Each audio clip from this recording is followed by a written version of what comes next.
2014 دا د پاکستان سرکاري ریپورت دی ته سرتاج عزیز کمیشن وایي. سرتاج عزیز کمیشن ریپورټ دا سرکاري دی.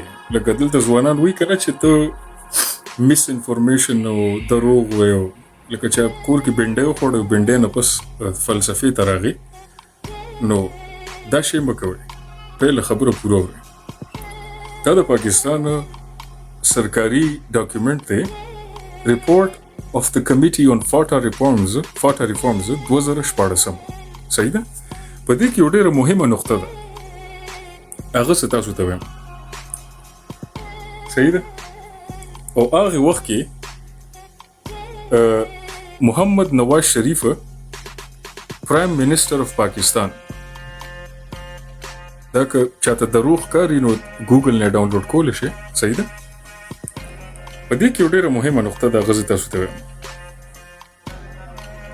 د دې نه به تاسو ته ډېرې خبرې ثابتې شي.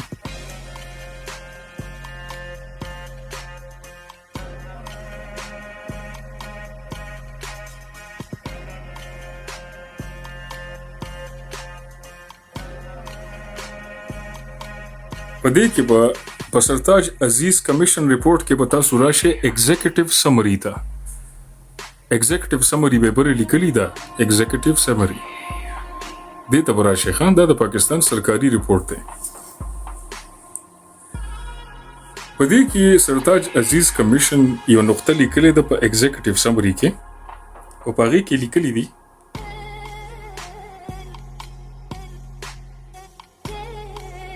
چې د پښتونخوا دا ځمکه چې وه انکلوډینګ فاټا دا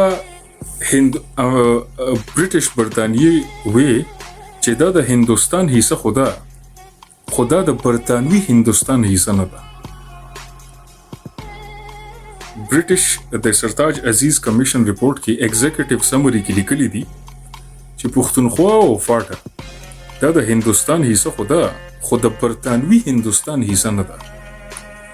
نو کله چې بیا د پاکستان مثال ځوانان دعوه کوي، دا منطقي بحث دی کې دشمنۍ ته مه ځئ چې او زمونږ وطن غیرت او ټرت او پرت. بحث په منطق باندې د مشرانو په حجره کې چې تاریخونه حقیقت راوځي. سرتاج عزیز کمیشن ریپورټ کې وایي چې سرکاري د پاکستان میاں محمد نواز شریف دا اپروف کړی دی چې د پښتنو د ځمکه دا د هندوستان حصه خدا خو د برطانوي هندوستان حصه نه ده. د دې خبرې مطلب څه دی ستاسو په خیال کې؟ چې کله د پښتونخوا ځوان دا خبره کوي چې د انګریزانو معاهدې مونږ ته پاتې شوې ځکه دا ځمکه زمونږ ده، نو سرتاج عزیز کمیشن ریپورټ کې وایي چې دا خو د برټش انډیا حصه نه وه، صرف د هندوستان حصه خو وه خو د برټش انډیا نه وه. د برټش قانون پې د برطانیې عدالت، د برطانیې اصول، د برطانیې رواجونه دا هیڅ هم پې لاګو په دې ځمکه باندې نه و. نو چې یو ځمکه د برطانوي هندوستان نه شوه، هغه ځمکه برطاني معاهدې لاندې بیا څنګه ستا شوې؟ دا یو ډېر مهمه سوال دی چې دا ځوانان وکړي. صحیح ده؟ ډېر مهمه سوال دی. خو زه به اوس تاسو نه پوښتنه وکړم، لاندې کمنټونه کې ماته ووایئ چې زمونږ ځمکه د هندوستان حصه وه، بلکل منو، خو چې سرتاج عزیز کمیشن ریپورټ کې وایي دا د برطانوي هندوستان نه وه، مطلب د برطانیې قانون دلته نه چلېده. دې له خپل قانون راوستو FCR د فاټا علاقو له فرنټیر کرایمز ریګولیشنز 1901 1901. نو چې د برټش انډیا قانون په دې باندې نو د برطانوي هندوستان، نو د برطانیې هندوستان معاهدې په څنګه وچلېدې؟